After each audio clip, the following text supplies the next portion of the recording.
Salut à tous, heureux de vous retrouver sur Direct Course, votre émission quotidienne sur canalturf.com. Nous allons évoquer ce programme du mercredi 30 juin. Le quintet a été programmé sur la réunion 1 à Maison Lafitte.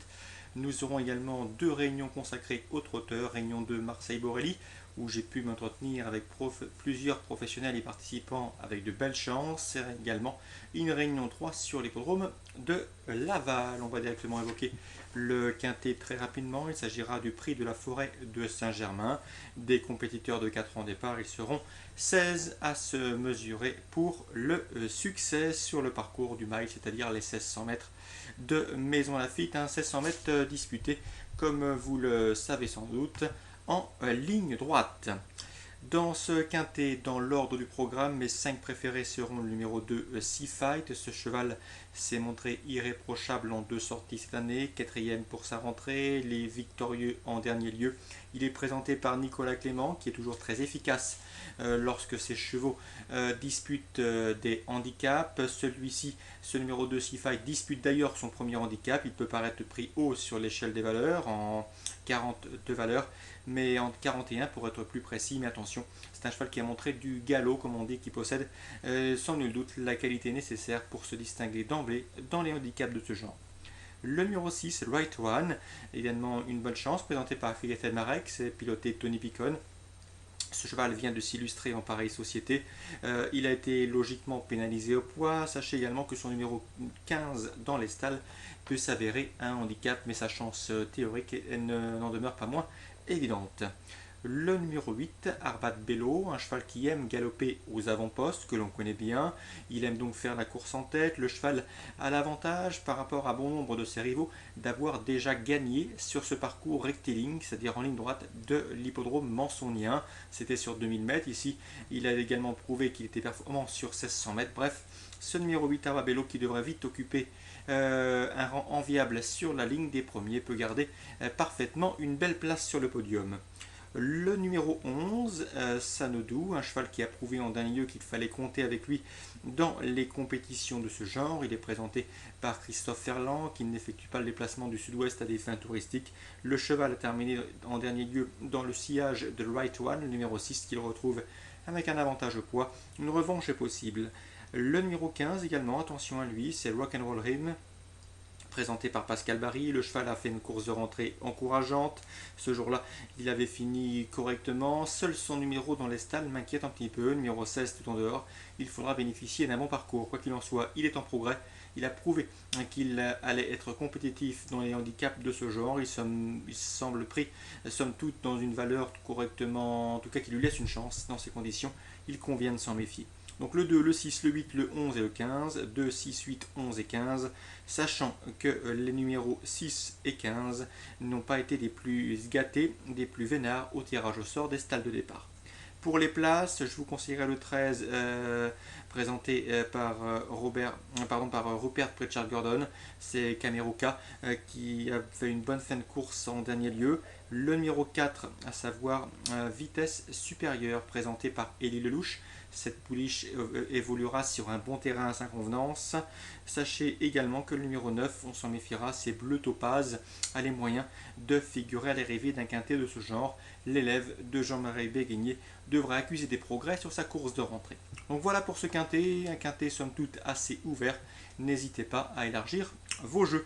Concernant maintenant la réunion 2 à Marseille-Borelli, pas mal d'infos. Laurent Lamazière, son interview est disponible sur Canal Turf Radio. Sachez qu'il est confiant pour une place avec le 106 Trianon, un cheval brave, mais l'opposition me semble de qualité. Le 512 Player de Mirel, confie un apprenti, ce n'est pas c'est d'après lui une chance de terminer parmi les 4 premiers. Même remarque pour le 808 Robin Duval. Concernant Guillaume Huguet, il aura 2 partants. Sa préférence des deux, je l'ai senti assez confiant pour une place avec le 413 Nono de Crouet. Le cheval est en pleine forme. Il a contre lui d'avoir un numéro 13 en seconde ligne derrière l'autostart. Il lui fera donc un bon parcours, mais le cheval aime courir caché et est meilleur de la sorte. Donc avec la longue ligne droite de Marseille-Borelli, il doit pouvoir venir chercher une place sur le podium. En tout cas, Guillaume Huguet était confiant. Il craignait un petit peu son frère dans cette épreuve qui présente Pacha de Carcy, un Pacha de Carcy qui en dernier lieu aurait sans doute gagné s'il n'avait commis l'irréparable dans la phase finale et s'est montré fautif comme lors de ses sorties de l'année. Donc attention, Pacha de Carcy, s'il est sage, c'est un sérieux client. Pour le 413, Nono de Crouet, Guillaume Huguet vous dit tout dans la rubrique Canal Turf Radio. Ensuite, on va évoquer Vincent Martens, et c'est là que ça devient intéressant, puisque Vincent Martens m'a confié qu'il avait de très bonnes chances en ce mercredi à Marseille, a commencé par le 105 Tarot, un cheval qui vient de s'imposer sur cette même piste de Marseille-Borelli. Une confirmation est entendue, le cheval va courir caché, mais il a de la marge, il vaut mieux que ne l'indique son compte en banque. Le 209 Skippy de Fer n'est pas des mieux engagés, mais une petite place est dans ses cordes, au dire de son mentor. Le 304 Ganador, attention à lui, un cheval qui reste sur des tentatives en Scandinavie, un cheval qui a été essayé sous la selle, cela s'est très bien passé. Ici, il débute autre montée avec de grosses prétentions, lui également est en net retard de gain.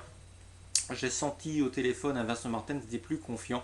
Il ne faudrait donc pas être surpris de voir ce 304 en Réunion 2 à Marseille-Borelli effectuer des débuts victorieux dans la discipline, même si c'est vrai qu'il doit affronter plusieurs de ses cadets. Le 304, Ganador a priori, c'est sans doute la bonne information du jour de Vincent Martens. Et le 809, Ravanello, Vincent n'a pas trop regardé l'opposition, mais il estime son cheval capable de jouer également un bon rôle. Une place semble donc dans ses cordes. Donc voilà pour les informations de Marseille-Borelli.